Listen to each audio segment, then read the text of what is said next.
नमस्कार ओडिशा। आज हूँ मार्च मास 2 तारिख सोमवार। आज दिन जाकर गुरुत्वपूर्ण खबर पर आसतु नजर पकाइबा। भिडियो को शेष पर्यंत देखंतु। मात्र किछि समय मध्य जानि परिबे आज दिन संपूर्ण खबर। ता पूर्व चैनल नुआ थिले चैनल को सब्सक्राइब करी पाखरे थे बेल आइकन को ऑन करी रखंतु। परवर्ती खबर ई-केवाईसी संजोग अवधि शेष रही गले 10 लाख हिताधिकारी। राशन कार्ड सह ई-केवाईसी संजोग अवधि फेब्रुआरी 28 तारिख शेष दिन थिला। एही अवधि वृद्धि न हेबा फଳରେ ई-केवाईसी संजोगरो आहुरी 10,65,323 जन हिताधिकारी बाद पड़ जाइछन्ति। राज्य सरकार अवधि वृद्धि न कले एही हिताधिकारी भाग्य कोन हेबो ताहाकु नै बड़ प्रश्न उठिछि। प्राय 1.5 वर्ष तले राज्य सरकार प्रत्येक राशन कार्ड सह ई-केवाईसी संजोग पई निष्पत्ति नेथिले। राज्य रे थिबा प्राय 3,28 लाख हिताधिकारी पई ई-केवाईसी संजोग बाध्यतामूलक करा जायतिला।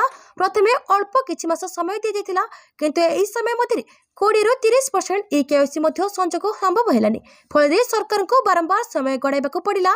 एबे ई-केवाईसी संजोग आरंभर 1.5 वर्ष परे मध्ये एही कार्य शेष होई पारि नाही। एबे भी प्रतिदिन राज्यर प्राय 5,000 हिताधिकारी ई-केवाईसी संजोग करा जाउछि।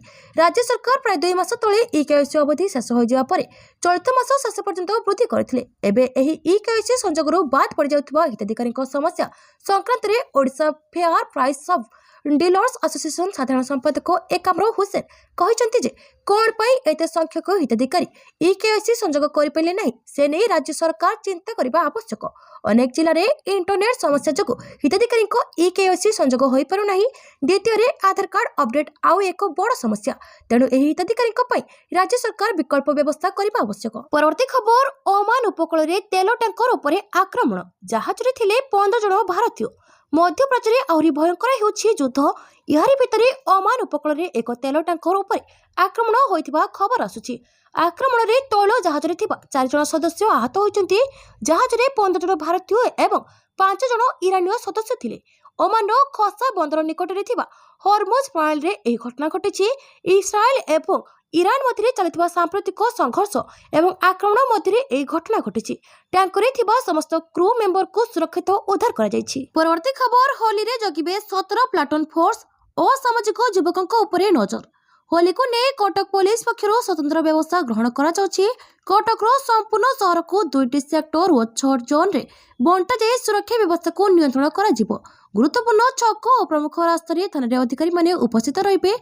आईन श्रृंखला व्यवस्था बजाय रखिबा असामाजिक युवकों उपरे नजर रखिबा और अपराधी को साबाड़ करबा पई कटक पुलिस पक्षर शहर रे 17 प्लाटून फोर्स नियोजित हेबो। होली दिन कटक कमिशनरेट अधीन रे थिबा समस्त थाना रे अधिकारी और कर्मचारी को छुट्टी बातिल करा जायछि।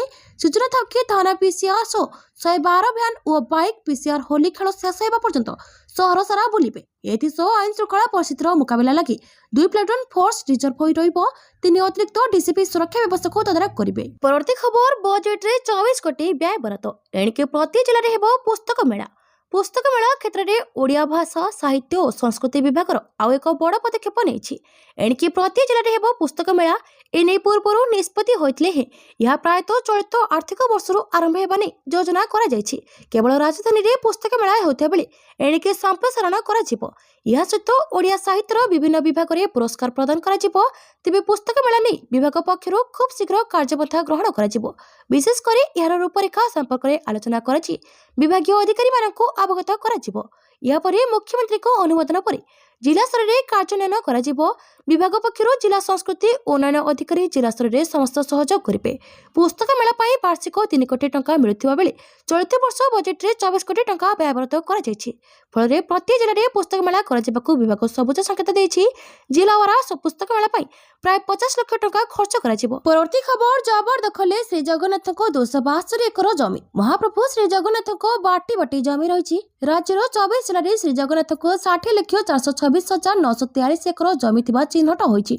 24 जिलार बंदोबस्त रेकर्ड को भित्ति करी एही जमी चिन्हट करा जिछि। चिन्हट जमी मध्य 38,61,892 एकर जमीर संक्षिप्त स्वतलिपि श्रीमंदिर प्रशासन कार्यालय प्राप्त होइछि।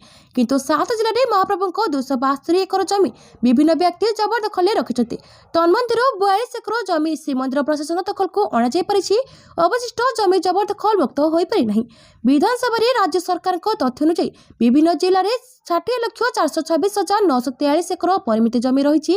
तन्मंदिर 38,61,892 एकर जमी संक्षिप्त स्वतलिपि श्रीमंदिर प्रशासन कार्यालय रही। परवर्ती खबर युद्ध भितर मोदी को चिठी लिखिले जीतू पटवारी।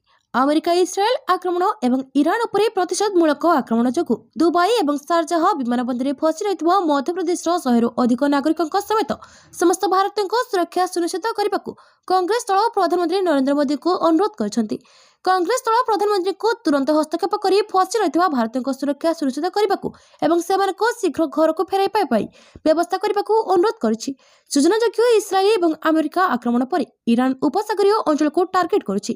ईरान निरंतर कतरा जर्डान एवं दुबई पर आक्रमण करुछि। एही समय विश्वर सर्वोच्च गठा दुबईर प्रतीकात्मक बुर्ज खलीफा निकट में एक ड्रोन आक्रमण होइछि। मध्यप्रदेश कांग्रेस सभापति Jitu Patwari social media platform X रे प्रधानमंत्री नरेंद्र मोदी को समस्त यात्री को स्वदेश को फेराइबा पाई व्यवस्था करने को निवेदन करछन्ति। जितू पटवारी तांको social media handle X ray एक पोस्ट शेयर करी लिखिछन्ति, इस्राएल ईरान युद्ध जोगु मध्यप्रदेश 100 अधिक नागरिक दुबई एवं शारजाह विमानबंदर फसी रहिछन्ति। महिला पिला एवं परिवार सदस्य किछि घंटा धरि असुविधार सम्मुखीन होउछन्ति एवं सेमानकर विमान बातिल हेबा परे सेमानक चिंता वृद्धि पाइछि। परवर्ती खबर, इस्राएल ईरान युद्धर प्रभाव दुबई रे फसिले 100 अधिक भारतीय। इस्राएल एवं ईरान उपरे आक्रमण जोगु विमान सेवा बाधाप्राप्त होइछि। दुबई एवं शारजाहर विमान बातिल सेवा जोगु मध्यप्रदेश रे 100 अधिक लोक एठारे फसी रहिछन्ति। इंदौर बीजेपी नेता तथा पूर्वतन विधायक संजय शुक्ला जी एक विवाह रे जग देबाकू दुबई जाइथिले से मध्य फसी रहिछन्ति। संजय शुक्लांक शिल्पपति बिल्डर समेत अनेक प्रमुख व्यक्ति अछन्ति। प्रारंभिक रिपोर्ट अनुसार समस्ते सुरक्षित अछन्ति। कड़ा सुरक्षा व्यवस्था करा जाइछि। मध्यप्रदेश यात्री माने मध्य शारजाहरे फसी रहिछन्ति। सेमानक मध्यरु अधिकांश इंदौर बासिंदा बोली कहा जाउछि। शारजाहरु इंदौर जाउथबो एयर इंडिया एक्सप्रेस विमान को बातिल करा जाइछि। यह द्वारा मध्यप्रदेश 100 अधिक यात्री दुबई और शारजाह विमानबंदर फसी रहिछन्ति। परवर्ती खबर, महायुद्ध प्रभाव दिन करे हु हु होई बढ़िला सोना और रूपा दर। सारा विश्व में अस्थिरता लगी रही बेले मध्यप्राच्य युद्ध परिस्थिति अत्यंत तीव्र होइछि। ईरान इस्राएल अमेरिका युद्ध एवं विश्व जोगाण स्थिति में बाधा सृष्टि करछि, जार प्रभाव पड़छि सीधा सोना और रूपा उपरे। काली रविवार थिले मध्य अंतर्जातीय मार्केट खोला रही, फल मूल्यवान धातु सोना और रूपा दर हठात वृद्धि घटी। आज पुणी बढ़ी सोना दर। गतकाली तुलन में आज 24 कैरेट सोना दर 10 ग्राम पिछा 4,370 टंका वृद्धि पाई। गतकाली 24 कैरेट सोना 1,68,710 टंका थिबा बेले आज ताहा 1,63,080 टंका को छुईछि। सेपरि गतकाली 22 कैरेट सोना दर 10 ग्राम पिछा 1,54,650 टंका थिबा बेले आज 4,000 टंका बढ़ी 1,58,650 टंका होइछि। 18 कैरेट सोना दर गतकाली 1,26,530 टंका थिबा बेले आज 3,280 टंका बढ़ी 1,29,810 टंका रे पहुंची। परवर्ती खबर, प्रभावित हेबो भारतर तैल आमदानी। ईरान और अमेरिका मध्य आरंभ होइतिबा युद्ध पूरा पश्चिम एशिया गुरुतर संकट सृष्टि करिछि। यह प्रभाव रे तैल परिवहन कॉरिडोर कहा जाउतिबा हॉर्मुज प्रणाली दे जहाज चलाचल व्याघात सृष्टि होइछि। फल भारत को तैल आमदानी बाधाप्राप्त हेबार आशंका उपजिछि। दैनिक भारत को 2.6 नियुत बैरेल अशोधित तैल आमदानी को नहीं अनिश्चितता देखा जाइछि। 2025 रे भारत में अशोधित तैल आवश्यकतार 50% एवं प्राकृतिक गैस 54% हॉर्मुज प्रणाली दे आमदानी होइतिला। इराक, सऊदी अरब, कुवैत और यूएई हॉर्मुज प्रणाली दे सारा विश्व को तैल जोगाण होता है। तेज चलित युद्ध एथिरे व्याघात सृष्टि कर विभिन्न अंचल में तैल संकटर आशंका प्रकाश पाई। परवर्ती खबर, ईरान इस्राएल युद्धर प्रभाव दुबई सऊदी और कातरा जाउथिबा एयर इंडिया विमान रद्द। मध्यप्राच्यर परिस्थिति अत्यंत संवेदनशील हो पड़ी। इस्राएल एवं ईरान मध्य संघर्ष सीधासलख अंतर्जातीय विमान यात्रा को प्रभावित करिछि। युद्ध भली परिवेश को दृष्टि रखी एयर इंडिया एक गुरुत्वपूर्ण पदक्षेप नहीं। सुरक्षा चिंता को दृष्टि रखी कंपनी दुबई, दोहा, रियाद एवं तेल अभिव समेत समग्र मध्यप्राच्य को समस्त विमान उड़ान को तुरंत स्थगित रखी। ईरान विरोधी इस्राएल ऑपरेशन रोरिंग लाइन आरंभ करिछि। एही कार्यानुष्ठान परे ताको अमेरिकार साथ मिलिछि। ईरान मध्य पाल्टा आक्रमण करिछि। एही आक्रमणरो बहु देश रे निजर एयर स्पेस बंद करिछि। स्थितिर गंभीरता को देखि कहा जाउछि जे 28 फेब्रुआरी तेल अभिव जाउथिबा एयर इंडिया विमानर EI-139 को मझिरे भारत फेरिबा को पड़िछि।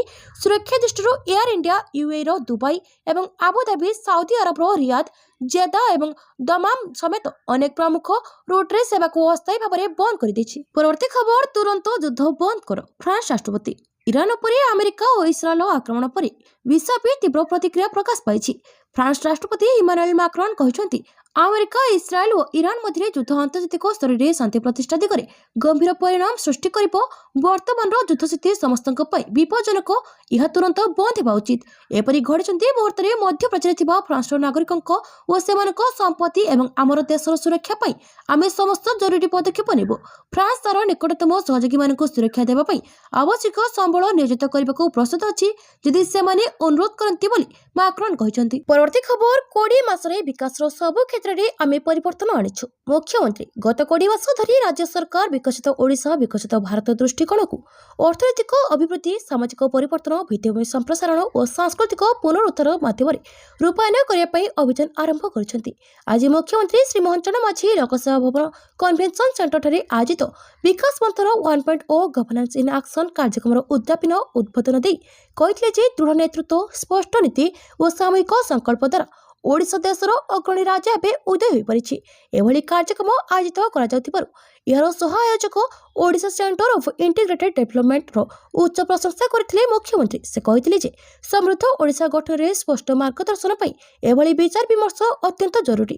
ଚଳିତ ବର୍ଷ ରାଜ୍ୟର ଅର୍ଥନୈତିକ ଅଭିବୃଦ୍ଧି ହାର 7.9% ରହିଛି, ଯାହା ଜାତୀୟ ହାରଠାରୁ ଅଧିକ। ଗତ 20 ମାସରେ ରାଜ୍ୟକୁ ପ୍ରାୟ 20 ଲକ୍ଷ କୋଟି ଟଙ୍କାର ପୁଞ୍ଜିନିବେଶ ଆକର୍ଷଣ କରାଯାଇଛି।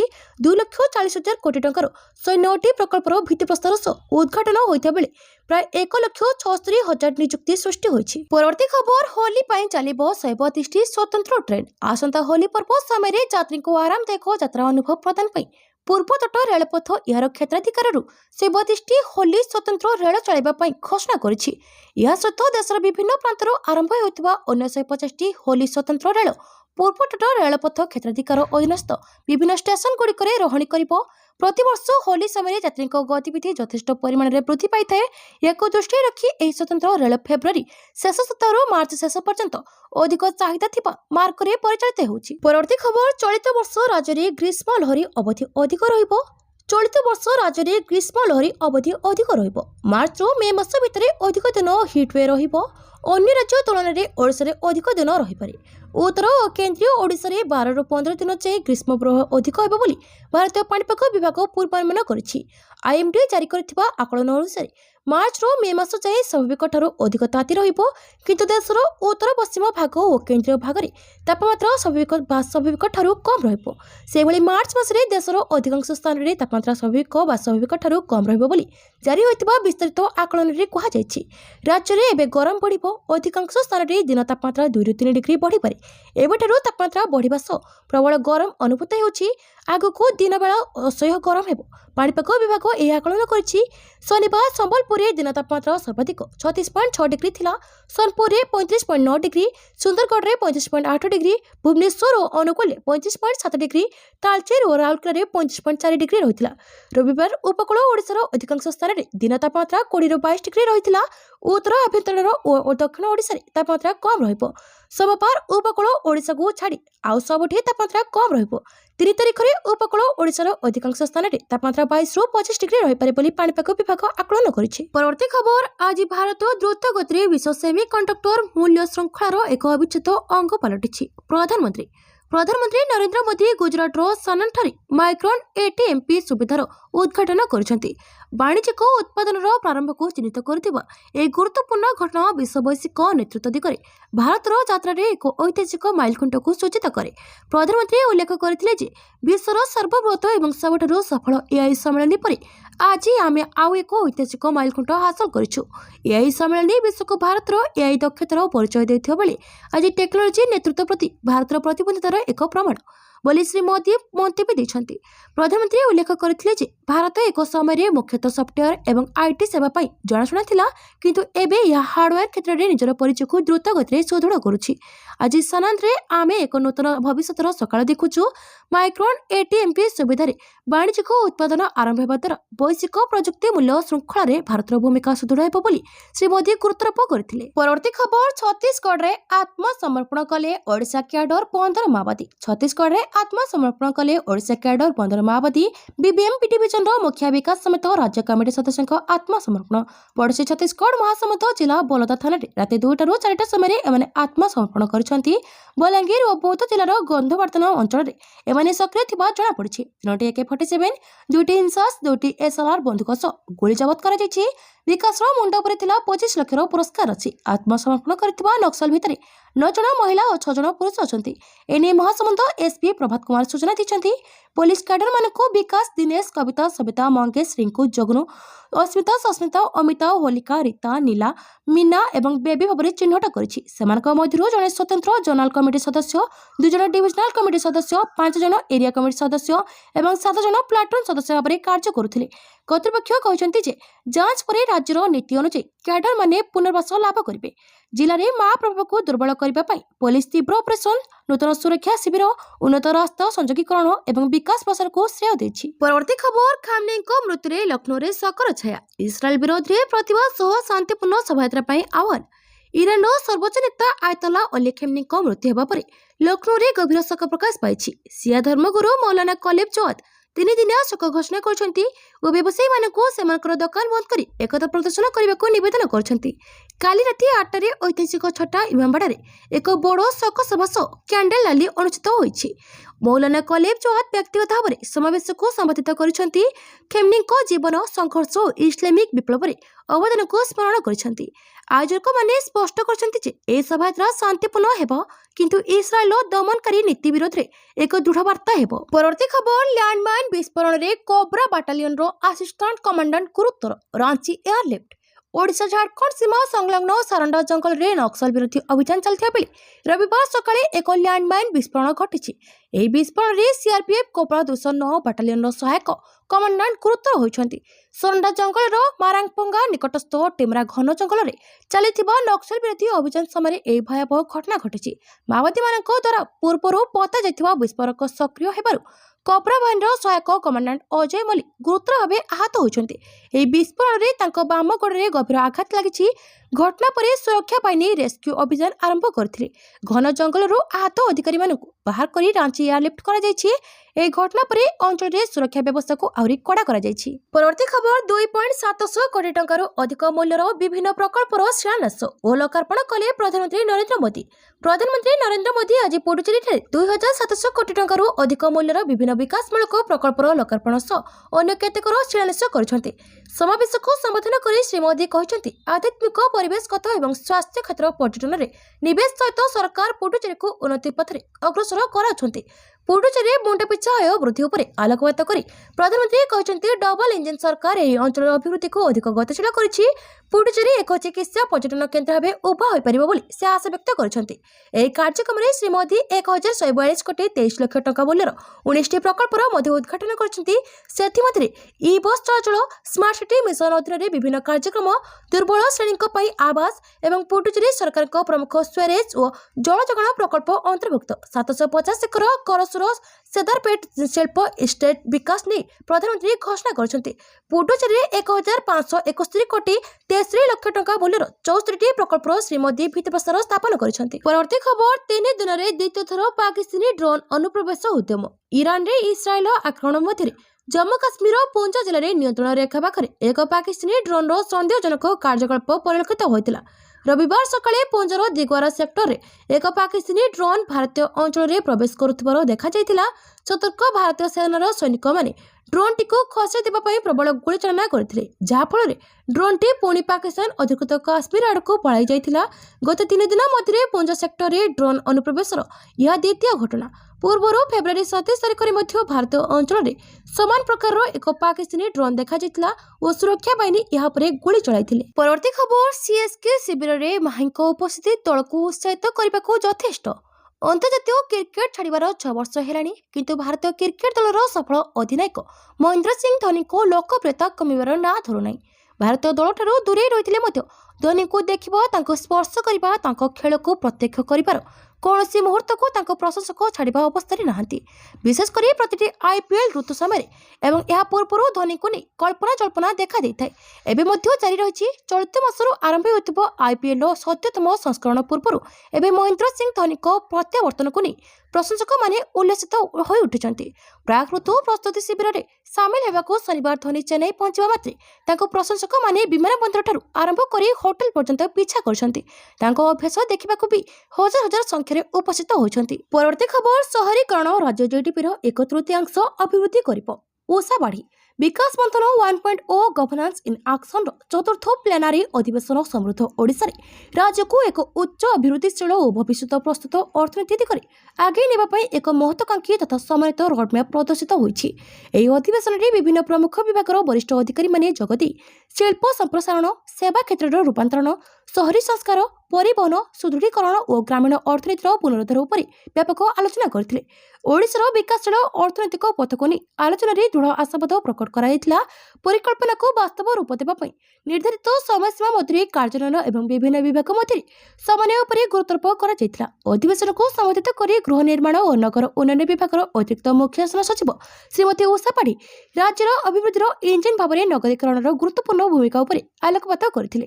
ସେ କହିଥିଲେ ଯେ ଓଡ଼ିଶାର ବର୍ତ୍ତମାନ ନଗଦୀକରଣ ସ୍ତର ପ୍ରାୟ 17% ରହିଛି ଏବଂ ଏହାର ସମ୍ପୂର୍ଣ୍ଣ ଅର୍ଥନୈତିକ ସାମର୍ଥ୍ୟକୁ ବ୍ୟବହାର କରିବା ପାଇଁ ଏକ ସନ୍ତୁଳିତ ତଥା ଦୂରଦୃଷ୍ଟି ସମ୍ପୂର୍ଣ୍ଣ ସମ୍ପ୍ରସାରଣର ଆବଶ୍ୟକତା ରହିଛି। ପରବର୍ତ୍ତୀ ଖବର ବର୍ଷିଲେ ପ୍ରଭାତ କହିଲେ 2 ଜଣଙ୍କ ପାଇଁ ଧଳା ଛାଡ଼ି ଖଇରିଆ ସାର୍ଟ ପିନ୍ଧୁଛି। ବିଜେଡିରୁ ବିଦା ହେଲେ ସାମ୍ବାଦିକ ସମ୍ମିଳନୀରେ ବର୍ଷିଲେ। କଟକ ଚୌତାରାର ପୂର୍ବତନ ବିଧାୟକ ପ୍ରଭାତ ବିଶ୍ୱାଳଙ୍କୁ ବହିଷ୍କୃତ କରିଛି ବିଜେଡି। ବିଶୃଙ୍ଖଳିତ ଆଚରଣ ଓ ଦଳ ବିରୋଧୀ କାର୍ଯ୍ୟକଳାପ ପାଇଁ ବହିଷ୍କୃତ କରିଛନ୍ତି ବିଜେଡି ସଭାପତି ନବୀନ ପଟ୍ଟନାୟକ। ତେବେ କାର୍ଯ୍ୟାନୁଷ୍ଠାନ ପରେ ପ୍ରେସମିଟ୍ କରି ବସିଛନ୍ତି ପ୍ରଭାତ ବିଶ୍ୱାଳ କହିଛନ୍ତି ଆଜି ପର୍ଯ୍ୟନ୍ତ ଦଳ ବିରୋଧୀ କାର୍ଯ୍ୟକ୍ରମ କେବେ କରିବା ଶିଖି ନାହିଁ। ଯେଉଁଠି ତ୍ରୁଟି ଯିଏ କରନ୍ତି ଦଳର ଶୃଙ୍ଖଳିତ କର୍ମୀ ଭାବେ କହି ଆସିଛି। 2 ଜଣ ପୂର୍ବତନ ମନ୍ତ୍ରୀଙ୍କ ଯୋଗୁଁ ଧଳା ପୋଷାକରୁ ଖଇରିଆ ପୋଷାକ ପିନ୍ଧୁଛି। ଦଳର କର୍ମୀ ଭାବେ ଆମର କହିବାର ଅଧିକାର ଅଛି। ଯେଉଁମାନେ ପ୍ରକୃତରେ ଦଳକୁ ଆଗକୁ ନେବାକୁ କାମ କରୁଛନ୍ତି, ବର୍ତ୍ତମାନ ଯେଉଁ ସମୟ ଓ ଅବସ୍ଥାରେ ଦଳ ଗତି କରୁଛି ସେଭଳି ବ୍ୟକ୍ତିତ୍ୱଙ୍କୁ ଦେବା ଉଚିତ ବୋଲି ଆଗରୁ କହିଛି। ପରବର୍ତ୍ତୀ ଖବର ଦୁବାଇରେ ଫସିଛନ୍ତି ଭାରତୀୟ double Olympic medallist P V Sindhu ସୁରକ୍ଷିତ ଅଛି ବୋଲି ସୋସିଆଲ ମିଡିଆରେ ଦେଲେ ସୂଚନା।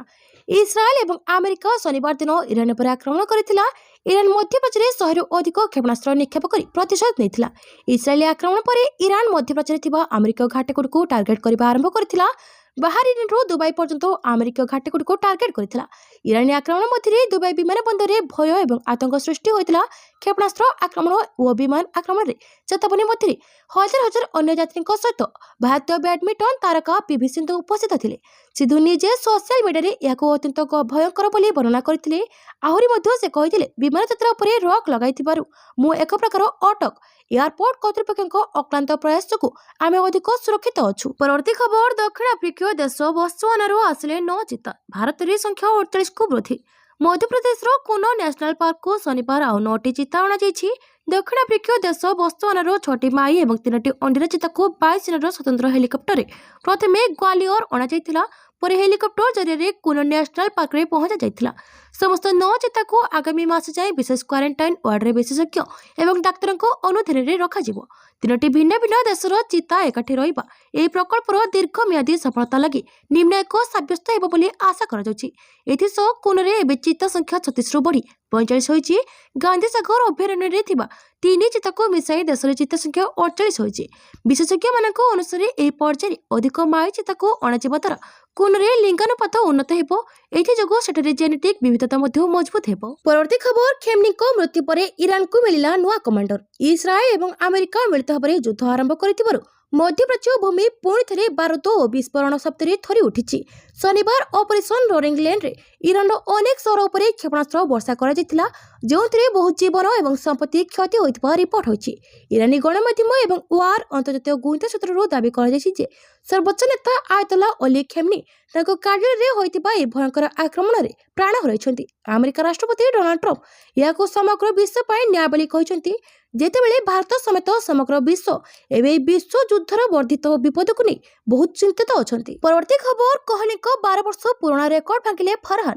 ପାକିସ୍ତାନୀ ଓପନର ବ୍ୟାଟର ସାହିବଜାଦ ଫରହାନ ଶନିବାର ଆଇସିସି ପୁରୁଷ ଟି20 ବିଶ୍ୱକପ 2026ରେ ଏକ 12 ବର୍ଷ ପୁରୁଣା ରେକର୍ଡ ଭଙ୍ଗ କରିଛନ୍ତି। ସେ ଗୋଟିଏ ସିଜନରେ ସର୍ବାଧିକ ରନ୍ ସଂଗ୍ରହର ରେକର୍ଡ ନିଜ ନାମରେ କରିଛନ୍ତି। ଏହି ରେକର୍ଡ ଏପର୍ଯ୍ୟନ୍ତ ଭାରତର ଷ୍ଟାର ଖେଳାଳି ବିରାଟ କୋହଲିଙ୍କ ନାମରେ ରହିଥିଲା। ପାଲିକେଲରେ ଶ୍ରୀଲଙ୍କା ବିପକ୍ଷ କର୍ବା ମୋର ସୁପର 5 ମ୍ୟାଚ୍ରେ ଏହି ଉପଲବ୍ଧି ହାସଲ କରିଛନ୍ତି। ପାକିସ୍ତାନ ଇନିଂସରେ ଫରହାନ 38 ରନ୍ ପାର କରିବା ମାତ୍ରେ ହିଁ କୋହଲିଙ୍କ 2014ର ରେକର୍ଡକୁ ଅତିକ୍ରମ କରିଥିଲେ। କୋହଲି 2014 ଟି20 ବିଶ୍ୱକପରେ 6 ମ୍ୟାଚ୍ରେ 319 ରନ୍ କରିଥିଲେ। ତାଙ୍କର ଏହି ରେକର୍ଡ 12 ବର୍ଷ ପର୍ଯ୍ୟନ୍ତ କାଏମ ରହିଥିଲା। ଏବେ ସାହିବଜାଦ ଫରହାନ 2026 ଟୁର୍ଣ୍ଣାମେଣ୍ଟରେ ଏହା ଅତିକ୍ରମ କରିଛନ୍ତି ଟୁର୍ଣ୍ଣାମେଣ୍ଟରେ ତାଙ୍କ ନାମରେ 382 ରନ୍ ହୋଇଛି। ଉଲ୍ଲେଖଯୋଗ୍ୟ 2022ରେ ବାବର ଆଜମ 303 ରନ୍ କରି କୋହଲିଙ୍କ ରେକର୍ଡ ନିକଟବର୍ତ୍ତୀ ହୋଇଥିଲେ ମଧ୍ୟ ତାହା ପାର କରିପାରିନଥିଲେ। ଏବେ ଫରହାନ ଏହି ରେକର୍ଡ ଭାଙ୍ଗି ଇତିହାସ ରଚିଛନ୍ତି। ପରବର୍ତ୍ତୀ ଖବର IPL 2026 ପୂର୍ବରୁ CSKରେ ନୂଆ ଜର୍ସି ଲଞ୍ଚ। IPL 2026 ପୂର୍ବରୁ ସମସ୍ତ ଦଳ ପ୍ରସ୍ତୁତିରେ ଲାଗି ପଡ଼ିଛନ୍ତି। IPLର 19ତମ ସିଜିନ୍ ମାର୍ଚ୍ଚ 28 ତାରିଖରେ ଆରମ୍ଭ ହେବାର ସମ୍ଭାବନା ରହିଛି। 5 ଥର IPL ଚାମ୍ପିୟନ CSK ଏଥର ଅନେକ ଥର ନୂଆ ଏବଂ ଯୁବ ଖେଳାଳିଙ୍କୁ ଖେଳାଇବ। MS ଧୋନି ମଧ୍ୟ ତାଙ୍କର ପ୍ରସ୍ତୁତି ଜାରି ରଖିଛନ୍ତି। ସିଜନ୍ ପୂର୍ବରୁ ଚେନ୍ନାଇ ସୁପର କିଙ୍ଗସ୍ ଏକ ନୂତନ ଜର୍ସି ଉନ୍ମୋଚନ କରିଛି, ଯାହାର ଏକ ଭିଡିଓ ଫ୍ରାଞ୍ଚାଇଜ ସେୟାର କରିଛି। CSK ତାର ନୂତନ ଜର୍ସି ଲଞ୍ଚ କରିଛି। ଭିଡିଓରେ ଅଧିନାୟକ ଋତୁରାଜ ଗାୟକୱାଡ, ସରଫରାଜ ଖାନ ଏବଂ ଆୟୁଷ ମହେତ୍ରେ ଅଭିନୟ କରୁଥିବାର ଦେଖାଯାଉଛି। ଗାୟକୱାଡ ତାପରେ ଏକ ବ୍ୟାଗରୁ ଏକ ଜର୍ସି ବାହାର କରନ୍ତି। ଧୋନିଙ୍କ ନାମ ଏବଂ ତାଙ୍କ ପ୍ରିୟ ନମ୍ବର 7 ପଛରେ ମୁଦ୍ରିତ ହୋଇଛି। ତାପରେ MS ଧୋନିଙ୍କ ପ୍ରବେଶ ଅତି ଚମତ୍କାର ହୋଇଛି। ପରବର୍ତ୍ତୀ ଖବର, ଖାମନେଇଙ୍କ ହତ୍ୟାକୁ ନେଇ ଟ୍ରମ୍ପ କଲେ ବଡ଼ ଘୋଷଣା। ଇସ୍ରାଏଲ ଇରାନର ସର୍ବୋଚ୍ଚ ନେତା ଅଲି ଖାମନେଇଙ୍କ ମୃତ୍ୟୁ ଦାବି କରିଛି। ଇସ୍ରାଏଲ ପ୍ରଧାନମନ୍ତ୍ରୀ ବେଞ୍ଜାମିନ ନେତାନ୍ୟାହୁ ନିଜେ ଖାମନେଇଙ୍କ ମୃତ୍ୟୁ ଦାବି କରିଛନ୍ତି। ଆମେରିକାର ରାଷ୍ଟ୍ରପତି ଡୋନାଲ୍ଡ ଟ୍ରମ୍ପ ମଧ୍ୟ ଏହି ଆକ୍ରମଣରେ ଖାମନେଇଙ୍କ ମୃତ୍ୟୁ ଦାବି କରିଛନ୍ତି। ଯେ ଖାମନେଇ ଇତିହାସର ସବୁଠାରୁ ଭୟଙ୍କର ବ୍ୟକ୍ତି ଥିଲେ। ସେ ଇରାନ ଉପରେ ଆମେରିକାର ବିଜୟ ଘୋଷଣା କରିଥିଲେ, କିନ୍ତୁ ଇରାନୀ ଗଣମାଧ୍ୟମ ଏହାକୁ ଏକ ଗୁଜବ ବୋଲି ସ୍ପଷ୍ଟ କରିଛି। ଇରାନୀ ଗଣମାଧ୍ୟମ ଦାବି କରିଛି ଯେ ଖାମନେଇ ଜୀବିତ ଏବଂ ସୁସ୍ଥ ଅଛନ୍ତି। ତାଙ୍କ ପୁତ୍ରବଧୂ, ଜ୍ୱାଇଁ ଏବଂ ନାତୁଣୀ ଆକ୍ରମଣରେ ପ୍ରାଣ ହରାଇଛନ୍ତି, କିନ୍ତୁ ଖାମନେଇ ସୁସ୍ଥ ଅଛନ୍ତି ଏବଂ ଏକ ସୁରକ୍ଷିତ ସ୍ଥାନରେ ଅଛନ୍ତି। ଏହି ଦାବି ସତ୍ତ୍ୱେ ଖାମନେଇଙ୍କ ମୃତ୍ୟୁର କୌଣସି ନିଶ୍ଚିତତା ହୋଇନାହିଁ। ଟ୍ରମ୍ପଙ୍କ ପୋଷ୍ଟରେ ମାତ୍ର କିଛି ମିନିଟ୍ ପୂର୍ବରୁ ତାଙ୍କ ହାତରେ ଖଣ୍ଡା ଧରିଥିବା ଫଟୋ ଖାମନେଇଙ୍କ ସରକାର ପୃଷ୍ଠାରେ ଅପଲୋଡ କରାଯାଇଥିଲା। ଫଟୋ ସହିତ ଥିବା କ୍ୟାପସନରେ ଲେଖାଥିଲା, ନାମୀ ହେଦରଙ୍କ ନାମରେ ଆମେରିକା ରାଷ୍ଟ୍ରପତି ଡୋନାଲ୍ଡ ଟ୍ରମ୍ପ। ଯେ ଟ୍ରମ୍ପ ପୋଷ୍ଟ କରିଛନ୍ତି, ଇତିହାସର ସବୁଠାରୁ ନୃଶଂସ ପୁରୁଷମାନଙ୍କ ମଧ୍ୟରୁ ଜଣେ ଖାମନେଇଙ୍କୁ ହତ୍ୟା କରାଯାଇଛି। ପରବର୍ତ୍ତୀ ଖବର, ଶ୍ରୀଲଙ୍କା ବିପର୍ଯ୍ୟୟ ପରେ ଜୟସୂର୍ୟା ପଦ ଛାଡ଼ିଲେ। ଚଳିତ ICC T20 ବିଶ୍ୱକପରେ ଦଳର ବିପର୍ଯ୍ୟୟ ପରେ ଶ୍ରୀଲଙ୍କା ମୁଖ୍ୟ ପ୍ରଶିକ୍ଷକ ପଦ ଛାଡ଼ି ଦେଇଛନ୍ତି। ପୂର୍ବତନ କ୍ରିକେଟର ସନତ ଜୟସୂର୍ୟା ରବିବାର ରାତିରେ ପାକିସ୍ତାନ ନିକଟରୁ 5 ରନ୍ର ରୋମାଞ୍ଚକ ପରାଜୟ ପରେ ଘରୋଇ ଶ୍ରୀଲଙ୍କା ପ୍ରଶଂସକଙ୍କୁ ବିଜୟରେ ବିଦାୟ ଦେଇପାରିନଥିଲା। ପୂର୍ବରୁ ସେମିଫାଇନାଲ ଦୌଡ଼ରୁ ବାଦ୍ ପଡ଼ିଥିଲେ ମଧ୍ୟ ଶ୍ରୀଲଙ୍କା ସୁପର 8 ପର୍ଯ୍ୟାୟରେ ଅତି ନିରାଶାଜନକ ପ୍ରଦର୍ଶନ କରିଥିଲେ। ଗ୍ରୁପ ପର୍ଯ୍ୟାୟରେ ଦାସନ୍ ସାଣକାଙ୍କ ଦଳ 4ରୁ 3 ଜିତିଥିଲେ ମଧ୍ୟ ସୁପର 8 ପର୍ଯ୍ୟାୟରେ ସମସ୍ତ 3 ମ୍ୟାଚ୍ ହାରି ଯାଇଥିଲେ। ଜୟସୂର୍ୟା ନିଜ ଇସ୍ତଫା ସମ୍ପର୍କରେ ଆନୁଷ୍ଠାନିକ ଭାବେ ଶ୍ରୀଲଙ୍କା କ୍ରିକେଟକୁ ଜଣାଇବେ ବୋଲି କହିଛନ୍ତି। ମୋ ଚୁକ୍ତି ଜୁନ୍ ମାସ ପର୍ଯ୍ୟନ୍ତ ରହିଛି, କିନ୍ତୁ ଗତ ଇଂଲଣ୍ଡ ବିପକ୍ଷ ଶୃଙ୍ଖଳାଠାରୁ ମୁଁ ମନସ୍ଥ କରିଥିଲି ଲମ୍ବା ସମୟ ଦାୟିତ୍ୱରେ ରହିବେ ନାହିଁ।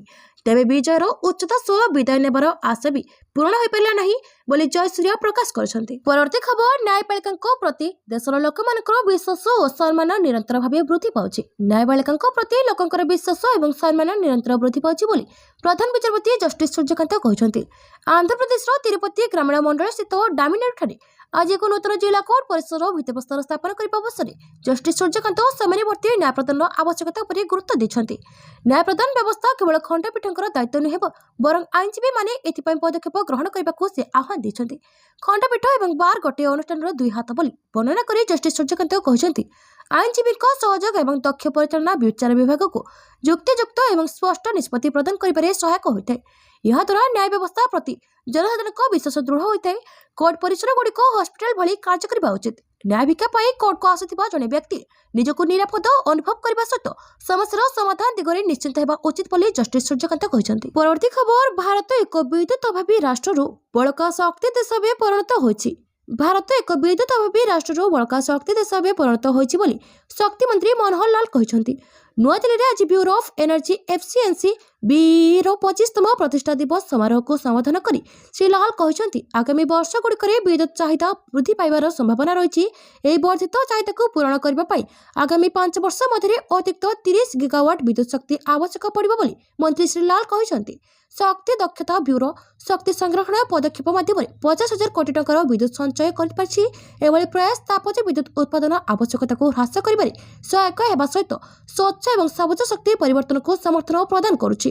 ଦେଶରେ ଶକ୍ତି ତୀବ୍ରତାର ଉନ୍ନତି ହାର 4% ରହିଛି, ଯାହାକି ବିଶ୍ୱର ହାରାହାରି ପ୍ରାୟ 1.8% ତୁଳନାରେ ଯଥେଷ୍ଟ ଅଧିକ ବୋଲି ଶ୍ରୀ ଲାଲ ସୂଚନା ଦେଇଛନ୍ତି। ପରବର୍ତ୍ତୀ ଖବର, ଇରାନର ନୂଆ ସୁପ୍ରିମ ଲିଡରଙ୍କ ନାମ ଘୋଷଣା। ଖାମନେଇଙ୍କ ପୁଅ ମୁସ୍ତାଫା ସମ୍ଭାଳିଲେ କମାଣ୍ଡ। ମଧ୍ୟପ୍ରାଚ୍ୟରେ ଆରମ୍ଭ ହୋଇଛି ମହାଲଢ଼େଇ। ବେଶ କିଛି ଦିନ ଧରି ଛକା ପଞ୍ଜା ପରେ ଆଜି ଆମେରିକା ଓ ଇସ୍ରାଏଲ ମିଳିତ ଭାବେ ଇରାନ ଉପରେ ଆକ୍ରମଣ କରିଛନ୍ତି। ରାଜଧାନୀ ତେହରାନ ସମେତ 10ଟି ସହର ଉପରେ ପ୍ରଚଣ୍ଡ ଆକ୍ରମଣ ହୋଇଛି। ଏଥିରେ ଇରାନର ପ୍ରତିରକ୍ଷା ମନ୍ତ୍ରୀ ଅମିର ନାସିର ଜେହାଦେହ ଓ ସେନା କମାଣ୍ଡର ମହମ୍ମଦ ପାକ୍ସରଙ୍କ ସमेତ 201 ଜଣ ପ୍ରାଣ ହରାଇଛନ୍ତି। ଏହି ଆକ୍ରମଣରେ ଇରାନର ସୁପ୍ରିମ ଲିଡର ଆୟତୋଲା ଖାମନେଇଙ୍କ ମୃତ୍ୟୁ ହୋଇଛି। ଏହାପରେ ତାଙ୍କ ସ୍ଥାନରେ ତାଙ୍କ ପୁଅଙ୍କୁ ସୁପ୍ରିମ ଲିଡର ଭାବରେ ଘୋଷଣା କରାଯାଇଛି। ଇରାନର ନୂଆ ସୁପ୍ରିମ ଲିଡର ହୋଇଛନ୍ତି ମୁସ୍ତାଫା ଖାମନେଇ। ତେହରାନ ଉପରେ ହୋଇଥିବା ଆକ୍ରମଣରେ ଅଲି ଖାମନେଇଙ୍କ ମୃତ୍ୟୁ ପରେ ତାଙ୍କ ପୁଅକୁ ଇରାନର ସର୍ବୋଚ୍ଚ ନେତା ଘୋଷଣା କରାଯାଇଛି।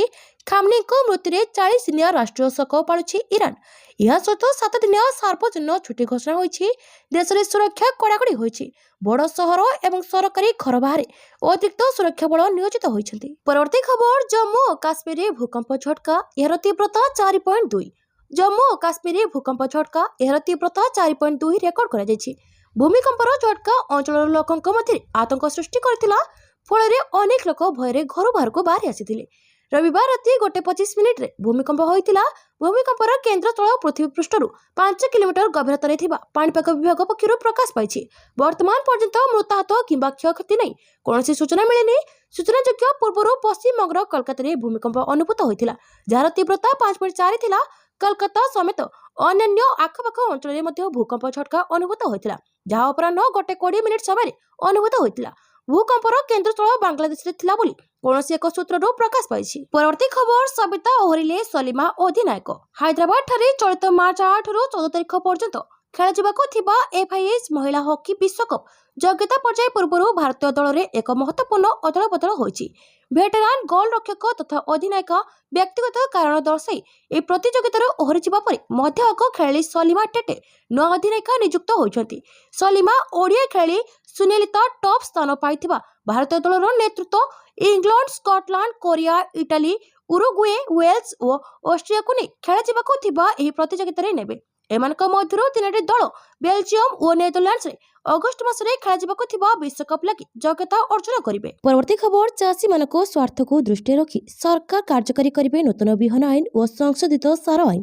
ଚାଷୀମାନଙ୍କ ସ୍ୱାର୍ଥକୁ ଦୃଷ୍ଟିରେ ରଖି କେନ୍ଦ୍ର ସରକାର 2ଟି ପ୍ରମୁଖ ସଂସ୍କାରମୂଳକ ପଦକ୍ଷେପ କାର୍ଯ୍ୟକାରୀ କରିବେ ବୋଲି କେନ୍ଦ୍ର କୃଷି ଓ କୃଷକ କଲ୍ୟାଣ ମନ୍ତ୍ରୀ ଶିବରାଜ ସିଂ ଚୌହାନ କହିଛନ୍ତି। ସେଗୁଡ଼ିକ ହେଲା ନୂତନ ବିହନ ଆଇନ ଏବଂ ସଂଶୋଧିତ ସାର ଆଇନ। ଆଜି ଉତ୍ତରାଖଣ୍ଡର ମୋସରିଠାରେ ଏକ ସାମ୍ବାଦିକ ସମ୍ମିଳନୀରେ ଉଦ୍ବୋଧନ ଦେଇ କୃଷିମନ୍ତ୍ରୀ ଏହି ସୂଚନା ଦେଇଛନ୍ତି। ସେ କହିଛନ୍ତି, ଚାଷୀମାନଙ୍କୁ ଆଧୁନିକ ଜ୍ଞାନକୌଶଳ ଏବଂ ସୁଦୃଢ଼ ବୈଜ୍ଞାନିକ ବ୍ୟବସ୍ଥା ମାଧ୍ୟମରେ ସଶକ୍ତ କରିବା ଉଦ୍ଦେଶ୍ୟରେ ସରକାର ଆବଶ୍ୟକ ପଦକ୍ଷେପ ନେଉଛନ୍ତି। ଏହାଦ୍ୱାରା କେବଳ କୃଷିଜାତ ଦ୍ରବ୍ୟ ଅମଳ ବୃଦ୍ଧି ହେବ ନାହିଁ, ବରଂ କୃଷକମାନଙ୍କର ଆର୍ଥିକ ସ୍ଥିତିରେ ମଧ୍ୟ ଉନ୍ନତି ଆସିପାରିବ।